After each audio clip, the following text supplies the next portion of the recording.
The smell hits you first. Sweat, urine, and the metallic tang of blood mixing with the acrid smoke of oil lamps in the underground chamber. Your hands tremble as you pass the broken bread to the woman beside you, a Roman citizen whose husband is a magistrate. She doesn't know that by morning you might betray her name under torture, or that she might betray yours. Above your heads, the city celebrates another festival to the divine emperor. Down here in the darkness, you whisper the words that could mean your death. This is my body broken for you. What was it really like to be a Christian when following Jesus could cost you everything?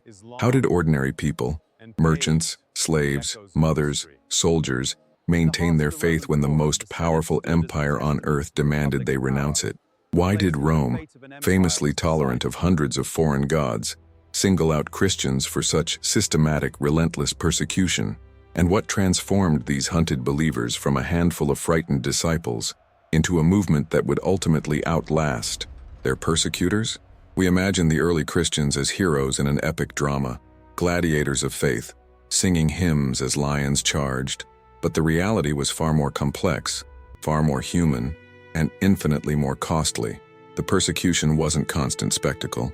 It was 3 centuries of grinding fear, impossible choices, and quiet courage that rarely made it into the history books.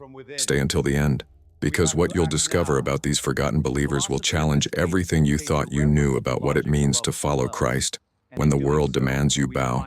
To understand why Christians faced persecution, you must first grasp what they were rejecting. The Roman Empire in the 1st century wasn't a monolithic tyranny forcing one religion on conquered peoples. Quite the opposite. Rome's genius lay in absorption and tolerance. Egyptian gods? Welcome to the pantheon. Syrian deities? Build your temple. Germanic spirits? Make your sacrifices. The empire's religious policy was essentially pragmatic. Worship whatever gods you want, as long as you also participate in the imperial cult and civic religion. This civic religion wasn't primarily about personal belief. It was social glue, political loyalty test, and economic engine rolled into one.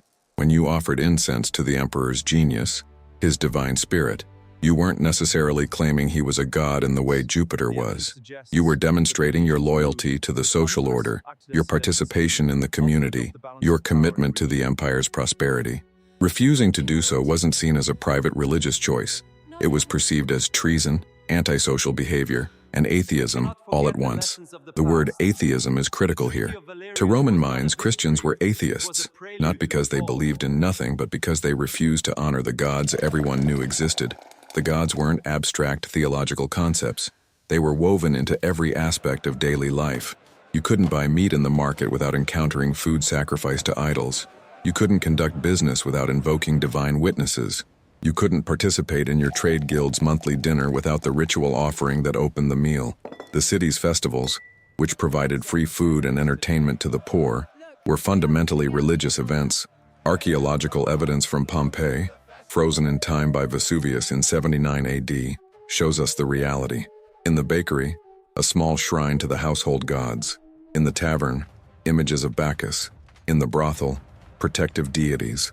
In the military barracks, altars to Mars and the emperor. Religion wasn't something you did on weekends. It was the operating system running beneath all Roman life. And Christians were asking people to uninstall that system entirely. This is why early Christian writings are filled not with debates about theology, but with anguished questions about daily survival. Can I eat food from the market? Can I attend my brother's wedding if they sacrifice to the gods? Can I serve in the army? Can I work as a sculptor if I'm carving images of Diana? Can I teach rhetoric if I have to reference the myths? These weren't hypothetical questions for philosophical debate. They were life and death calculations that every believer faced every single day. Here's what 3 centuries of persecution actually looked like. Not constant, but sporadic. Not empire-wide, but local. Not driven by imperial decree, but often by mob violence and local officials. Not primarily theatrical executions, but quiet disappearances, property confiscation, and social death. The pattern was far more insidious than a straightforward war against the faith. The 1st century of Christianity saw what historians call local and sporadic persecution.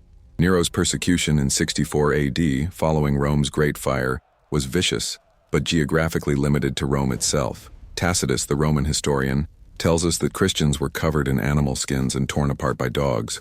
or set alight as human torches to illuminate Nero's gardens at night. The cruelty was exceptional even by Roman standards. But this wasn't imperial policy. It was one emperor's scapegoating in one city. For the next several decades, persecution depended almost entirely on where you lived and who governed your province. Pliny the Younger's letter to Emperor Trajan around 112 AD gives us a rare window into how this worked in practice. Pliny, governing Bithynia in modern Turkey, writes to ask, what exactly should he do about Christians? He's been executing them, but he's not sure if that's correct. Should he punish the name itself, or only crimes associated with the name? Should age matter? Should there be opportunity for recantation? Trajan's response became the template for the next century. Don't seek Christians out. Don't accept anonymous accusations. But if someone is formally accused and refuses to worship the gods, they must be punished. This created a terrifying legal limbo. You weren't actively hunted, but you lived knowing that any personal enemy, any business rival, any rejected suitor could destroy you with a single accusation. All they had to do was formally charge you before a magistrate. The test was deceptively simple. The accused would be brought before the official and told to offer incense to the emperor's image or to the gods. A pinch of incense, a few formulaic words, a simple gesture that took seconds. Do this, and you walked free. Refuse, and you faced exile, property confiscation, forced labor in the mines, or execution. Some officials, like Pliny, gave 3 chances. Others gave none. The entire system was designed to force apostasy, not create martyrs. And it worked. For every Christian we remember who refused and died, there were dozens, perhaps hundreds, who complied and lived. The early church had to grapple with a problem more painful than persecution itself. What to do with the lapsed, the traditores, literally, those who handed over the faith, those who burned incense to save their lives or their families. Some church communities refused to ever readmit them. Others, following the counsel of leaders like Cyprian of Carthage, developed elaborate penitential systems for their restoration. Consider the impossible mathematics that ordinary Christians faced. You're a merchant in Ephesus around 150 AD. You have a wife, 3 children, and aging parents who depend on you. Your trade guild meets monthly, and the meeting always begins with offerings to Mercury, patron of commerce. If you refuse to attend, you'll be expelled from the guild.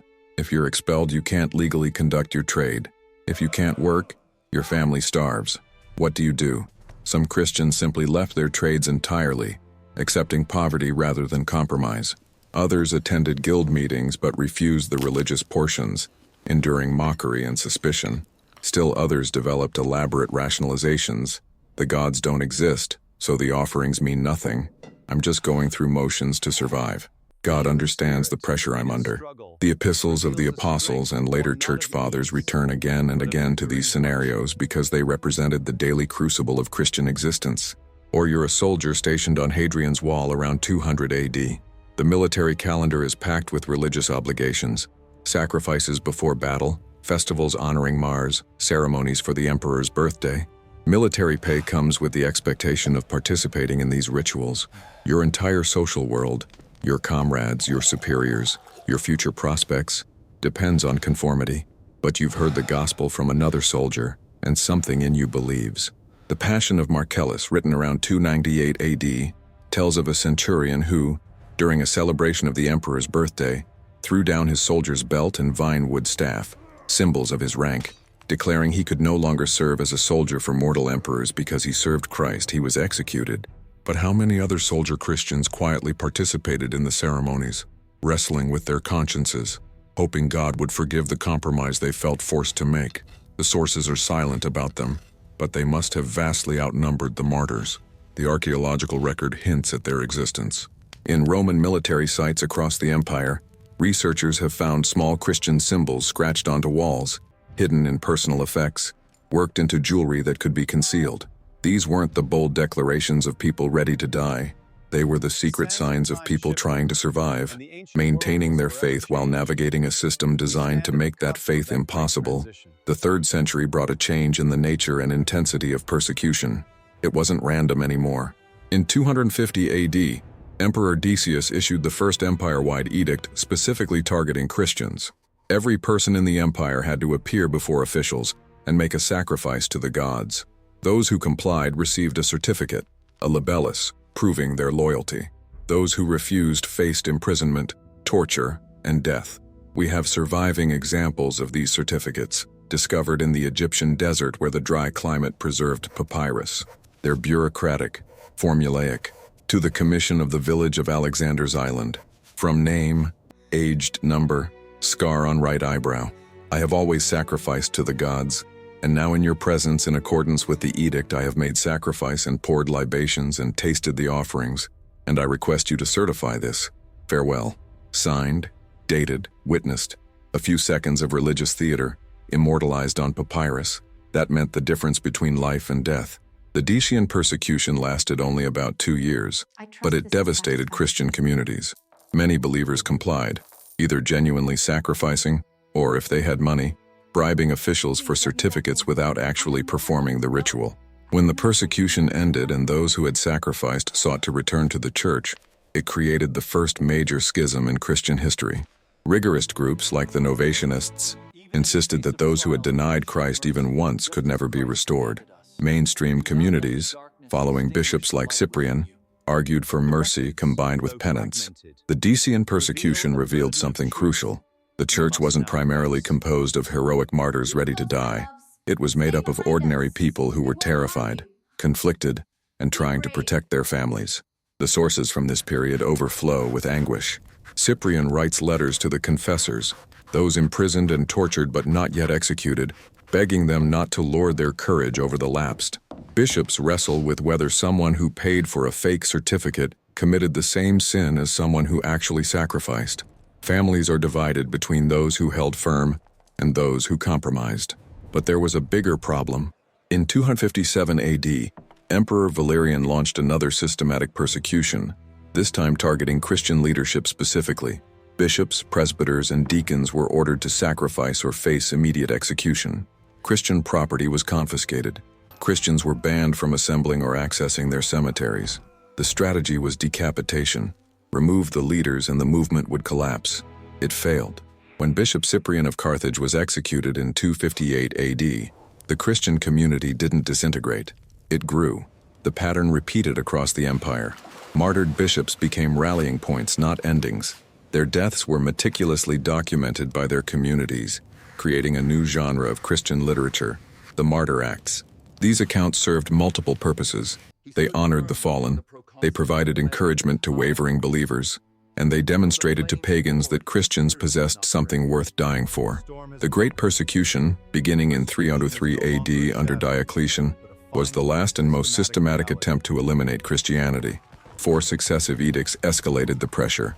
First, churches were destroyed, scriptures burned, Christians removed from public office. Second, clergy were imprisoned empire-wide. Third, imprisoned clergy were offered freedom if they sacrificed. Fourth, all Christians everywhere must sacrifice or face death. Imagine being a Christian in Nicomedia when the persecution began. You wake one morning to discover that the church building where you've worshipped for years is surrounded by imperial guards. You watch as soldiers tear down the doors, carry out everything inside, and set it ablaze. Your scriptures, painstakingly copied by hand over years. Ash. The altar where you received communion. Smashed. The building itself, razed to the ground. And then the soldiers begin asking questions. Who are the leaders? Where are the copies of the scriptures? Who else attends here? The weight of a codex of the Gospels in your hand suddenly feels different. For decades, you've treasured these pages, the words of Jesus preserved in ink and parchment. Now they're evidence of a capital crime. Do you hand them over? Some Christians did, becoming traditores, those who handed over. Their names were recorded, and after the persecution ended, they were often refused communion by those who had suffered more. But if you hide the scriptures, and you're discovered, the penalty is death. Not quick death in the arena, but often something worse, condemnation to the mines, where you'd labor in chains until your body gave out. The mines were Rome's solution for those deemed unworthy of a quick execution, but too dangerous to release. In the quarries of Numidia, the copper mines of Cyprus, the marble pits of Phrygia, condemned Christians worked in darkness, branded on the face or forehead, one eye often burned out to prevent escape. Life expectancy was measured in months, not years. The horror wasn't the dramatic spectacle of the arena. It was the slow erasure of humanity in the dark, where no one would write down your name or remember your courage. And yet, in those minds, something remarkable happened. The Christians sang, they organized, they maintained their worship. Letters smuggled out from condemned believers in the mines encouraged free Christians to stay faithful. Visiting Christians brought food, supplies, and news to the condemned, risking their own arrest to serve their brothers and sisters in chains. The very places designed to break the church became centers of Christian witness. Here's what makes the story almost unbearable in its irony. The Great Persecution failed catastrophically. By 311 AD, even the persecutors admitted it. Emperor Galerius, dying of a painful illness, issued an edict of toleration, acknowledging that the persecution had failed to make Christians return to traditional religion and had only succeeded in making them worship neither the old gods nor the Christian God. Better, he reasoned, to let them worship their God, who might then pray for the emperor's health and the empire's welfare. 2 years later, in 313 AD, Constantine's Edict of Milan granted full religious freedom to Christians. Within a generation, Christianity went from persecuted minority to favored religion. Within a century, it became the empire's official faith. The persecutors had lost, utterly and completely, but the cost had been staggering. We'll never know how many died. Tens of thousands, certainly, possibly more. Entire communities were scattered, families were destroyed. The psychological trauma of living under constant threat for 3 centuries left wounds that shaped Christian theology, worship, and identity for centuries to come. But there was something deeper at work. The Roman authorities had made a fundamental miscalculation. They assumed that Christianity was like other religions, a set of rituals and social practices that could be abandoned under sufficient pressure. They didn't understand that Christianity was built on a radically different foundation, not ritual compliance, but transformative relationship, not sacrifices offered, but a sacrifice received, not works performed to appease distant gods, but grace accepted from a God who had already paid the ultimate price. That's why when Jesus said, "Whoever wants to be my disciple must deny themselves and take up their cross and follow me," those first-century hearers understood in ways we can barely grasp. The cross wasn't a piece of jewelry or a church decoration. It was the instrument of Rome's most shameful execution, reserved for slaves and rebels, designed to maximize suffering and public humiliation. To take up your cross meant to accept that following Jesus might lead to the worst death the empire could devise, and for 3 centuries it often did. When Jesus warned his disciples, "You will be handed over to be persecuted and put to death, and you will be hated by all nations because of me," he wasn't speaking metaphorically. He was describing the next 300 years with prophetic precision. When Paul wrote, "I consider that our present sufferings are not worth comparing with the glory that will be revealed in us," he wrote from prison, in chains, knowing that most of his readers would face similar suffering. These weren't beautiful phrases for inspirational posters. They were survival instructions for believers navigating an empire that wanted them to disappear. The choices that defined a faith. The persecution forced Christians to make choices that defined what Christianity would become. Would the church be an exclusive community of the heroically faithful? Or would it extend grace to those who had failed under pressure? The rigorists argued for purity. The mainstream church chose mercy. This wasn't softness. It was theological sophistication. They recognized that if salvation depended on perfect courage under torture, then salvation was based on works, not grace. If the church was only for those who never failed, then it wasn't actually the Church of Jesus, who had restored Peter after his 3 denials. Would Christianity be a private belief system that accommodated Roman civic life? Or would it demand total allegiance that might conflict with social expectations? The church chose total allegiance. This is why Christian writings from this period are filled with instructions about separation. Don't attend the theater, associated with pagan gods and sexual immorality. Don't participate in civic festivals, religious in nature. Don't serve in certain professions, anything connected to idols or violence. Modern readers often find these restrictions excessive, but they made sense in a world where nearly everything was religiously contaminated by pagan associations. Would Christians defend themselves violently when arrested? Or would they accept persecution as Christ had accepted the cross? Despite the empire's fears of Christian sedition, there are virtually no records of Christians violently resisting arrest during the persecutions. They hid, they fled, they used legal appeals when possible, but they didn't organize armed resistance. This pacifism was remarkable, given that many Christians were soldiers, and the empire itself was built on military might. The church's refusal to fight back was itself a form of witness, a demonstration that the kingdom they served operated by different rules. These choices, mercy over rigorism, total allegiance over accommodation, peaceful endurance over violent resistance, weren't abstract theological positions. They were hammered out in the furnace of persecution, in whispered debates in house churches, in prison visits to the condemned, in the agonized prayers of parents watching their children face martyrdom. The Christianity that emerged from the persecution era wasn't the same as the Christianity that entered it. It had been refined, clarified, and paradoxically strengthened by the very forces trying to destroy it. Where did Christians meet when their churches were destroyed and assembly was illegal? The catacombs of Rome have captured popular imagination, but they were primarily burial places, not secret worship centers. The real story is more domestic and more dangerous. Christians met in houses, the same houses where they lived, worked, and raised families. Archaeological excavations at sites like Dura Europos in Syria have revealed what these house churches looked like. Ordinary homes with one room expanded and adapted for worship, with a baptismal font built into a corner. Meeting in homes made every gathering an act of trust and risk. You invited people into your private space, where Roman authorities could arrest everyone present. You exposed your family to danger. If you owned the house, it could be confiscated. If you rented, your landlord could evict you for illegal activity. The intimacy of house church worship wasn't a lifestyle choice. It was a security necessity. Small groups, trusted members, careful vetting of newcomers who might be informers. The communion service took on added weight in this context. When you broke bread together, you weren't just remembering Christ's death. You were acknowledging that any of you might face death soon. When you shared the cup, you were literally sharing risk. To betray the names of those present would be to betray people who had eaten at your table, prayed over your children, helped you when you were sick. The church became a surrogate family because biological families were often divided by faith. Christian cemeteries served another crucial function. Roman law protected burial associations and gave them rights to property and assembly. Many Christian communities organized legally as burial societies, which provided cover for their existence while maintaining technically legal status.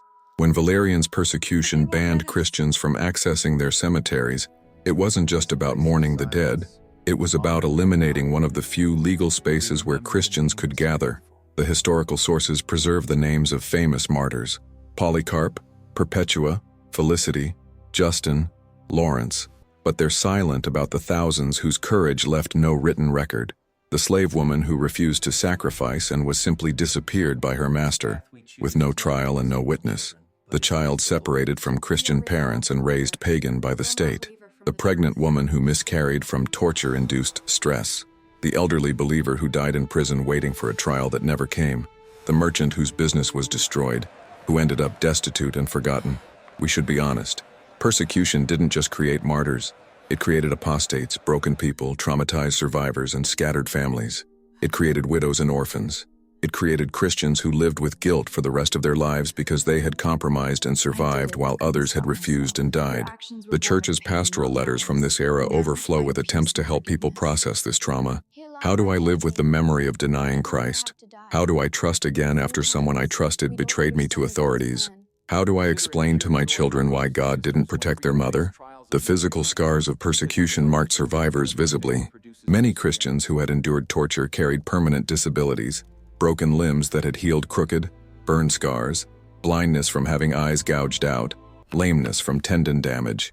In post-persecution Christianity, these scars became badges of honor, proof of faithfulness.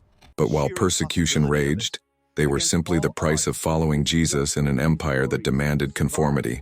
No human logic can fully explain what happened next. By every reasonable calculation, Christianity should have disappeared. It had no political power, no military force, no concentrated wealth. Its scriptures were burned, its leaders executed, its members scattered and traumatized. Its central figure had been crucified as a criminal. Its fundamental claims that an executed Jewish teacher was actually God incarnate, that he had risen from death, that following him mattered more than family or empire or life itself, were absurd by Roman standards. And yet it grew, not despite persecution but somehow through it. 3rd century theologian Tertullian famously wrote, "The blood of martyrs is the seed of the church. Modern readers sometimes interpret this as triumphalistic, but Tertullian meant it descriptively. He was observing a phenomenon he couldn't fully explain. The more Christians were killed, the more people converted. Why? Romans watching executions were supposed to see the folly of Christian stubbornness. Instead, they saw something that their own religious system couldn't explain. Ordinary people facing horrible deaths with joy, peace, and forgiveness for their executioners. The martyrdom of Polycarp, written around 155 AD, describes the elderly bishop's final moments. Offered a simple chance to save his life, just curse Christ and offer incense, Polycarp responded, 86 years I have served him, and he has done me no wrong. How can I blaspheme my King and Savior? When they burned him at the stake, witnesses reported that he praised God until the end. The proconsul who ordered his execution must have seen hundreds of executions, but something about this death was different enough that Christians recorded it, copied it, and read it aloud for centuries. Or consider Perpetua, a young North African noblewoman martyred in 203 AD. Her prison diary survives, one of the earliest Christian texts written by a woman. She describes her father's desperate pleas to recant, her concern for her nursing infant, her visions of heaven, her certainty that suffering with Christ mattered more than all earthly comfort. When she entered the arena, she didn't scream or beg. She rearranged her torn tunic for modesty after being tossed by a wild cow, then helped lift up another fallen Christian. Even the guards were disturbed. These stories spread. They were read in churches, copied and sent to other communities, translated into different languages. They created a new cultural model, the martyr as hero, not the warrior or the emperor. This was revolutionary. Roman heroes conquered through strength. Christian heroes triumphed through surrender. Roman virtue meant dominating others. Christian virtue meant sacrificing self. The very weakness that should have destroyed Christianity became its strength, because it pointed to a God who had also conquered through sacrifice.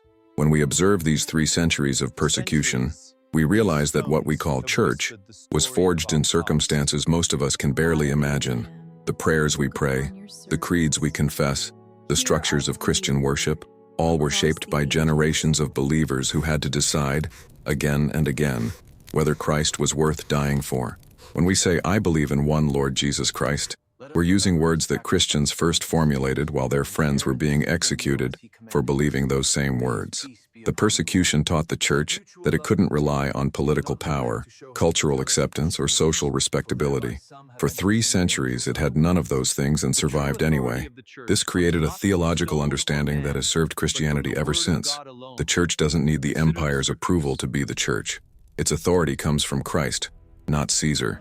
Its mission continues regardless of whether culture embraces it or tries to destroy it. The persecution also taught Christians to distinguish between the essential and the negotiable. They would die for the resurrection, for the lordship of Christ, for the refusal to offer divine honors to anyone but God. They were flexible about meeting locations, leadership structures, and cultural expressions of faith. This adaptability allowed Christianity to survive in radically different contexts, from Roman North Africa to Persian Mesopotamia to Ethiopian highlands, while maintaining core identity. But perhaps most importantly, the persecution embedded suffering into the heart of Christian identity. The cross wasn't just a historical event, it was ongoing reality. Following Jesus meant that suffering was not a problem to be solved, but a vocation to be embraced. This didn't make Christians seek suffering, that would be a perversion, but it meant they could face suffering without losing faith, because their Savior had already walked that road and promised to walk it with them.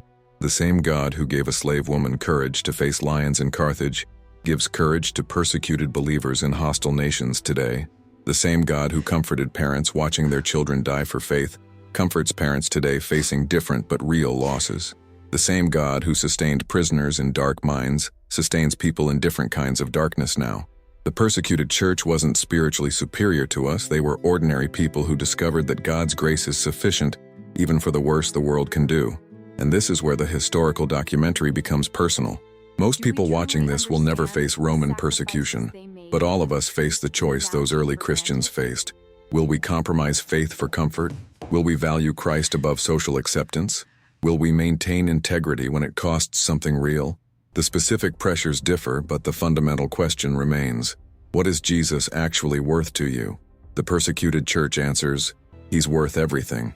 Worth your reputation when colleagues mock your beliefs. Worth your career advancement when you won't compromise ethics. Worth your comfort when following Jesus demands sacrifice. Worth your life if it comes to that, though for most of us it won't. They're not heroes from ancient legend. They're our spiritual ancestors, and their faith is our inheritance. If this documentary has strengthened your faith, if it's given you perspective on what Christianity has survived and what it cost our spiritual ancestors, then let it reshape how you follow Jesus today. Let it make you grateful for freedom to worship without fear. Let it make you bolder in faith, knowing you're part of a church that has faced down empires and outlasted persecutors. Let it make you pray for believers around the world who still face imprisonment, torture, and death for confessing Christ. Share this documentary with someone who needs to know this history. Leave a comment about what struck you most powerfully. Subscribe for more documentaries that take biblical history seriously and present it with the depth it deserves. Because these stories aren't just ancient history, they're the living testimony of what happens when ordinary people trust an extraordinary God with everything. Until the next video, and may the God who sustained Polycarp and Perpetua, who strengthened countless unnamed believers through 3 centuries of persecution, who transformed an empire through the faithful witness of martyrs and survivors alike, may that same unchanging God sustain you in whatever trials you face, and may you discover, as they did, that His grace is indeed sufficient for all things. May God bless you.